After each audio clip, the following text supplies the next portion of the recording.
Computer memory को समझने के लिए पहले हम देखते हैं कि हम कैसे वस्तुएं याद करते हैं। जब कोई हमें अपना नाम बताता है या बताती है तो क्या होता है? तब हम नाम याद करते हैं। तो जब हम उसी व्यक्ति से अगली बार मिलते हैं तो हम उन्हें उनके नाम से बुलाते हैं। नाम कहां पर भंडारित होते हैं? ये हमारे मस्तिष्क की स्मृति में भंडार हो जाते हैं। जब भी हमें कुछ पता चलता है तो वह हमारी स्मृति में भंडार हो जाता है। इसी प्रकार यदि आपसे एक सरल सा सवाल पूछा जाता है कि 2 जमा 2 कितने होते हैं, तो क्या आप सभी उत्तर दे सकते हैं? एकदम सही, 2 जमा 2 होते हैं 4। तो आपको कैसे पता चला?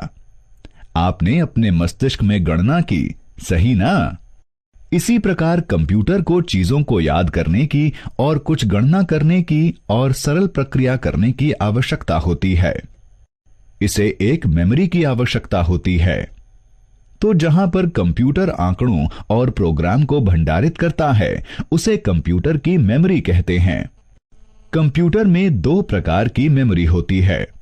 ये होती है प्रारंभिक या मुख्य मेमोरी और द्वितीयक मेमोरी। अब मैं आपके लिए कंप्यूटर मेमोरी की व्याख्या करता हूं। मुख्य मेमोरी बहुत ही तेज होती है और इसे रैंडम एक्सेस मेमोरी अर्थात रैम कहते हैं।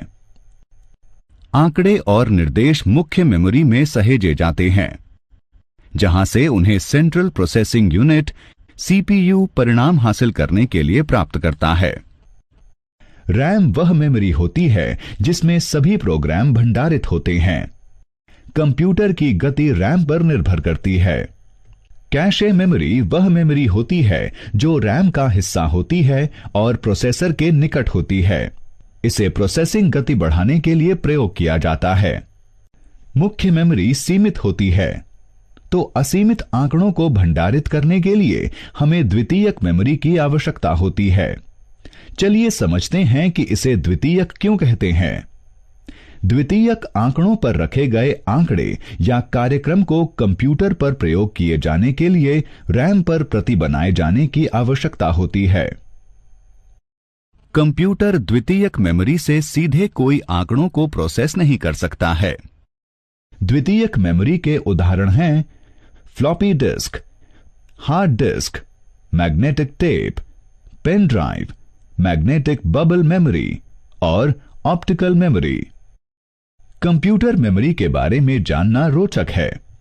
चलिए अब हम जानते हैं कि कंप्यूटर में आंकड़ों को भंडारित क्यों किया जाता है।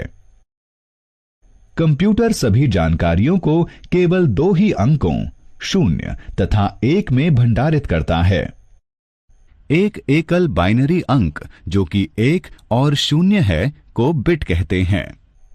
8 बिट के एक समूह को बाइट कहते हैं। एक बाइट 8 बिट्स के समान होता है। 1 किलोबाइट या 1 केबी 1024 बाइट के समान होता है। एक मेगाबाइट या 1 एमबी 1024 केबी के समान होता है। 1 गीगाबाइट या 1 जीबी 1024 एमबी के समान होता है। तो यदि आपको कोई बताता है कि आपके पास एक 2 जीबी रैम है तो आपको पता होगा कि इसका अर्थ क्या होगा।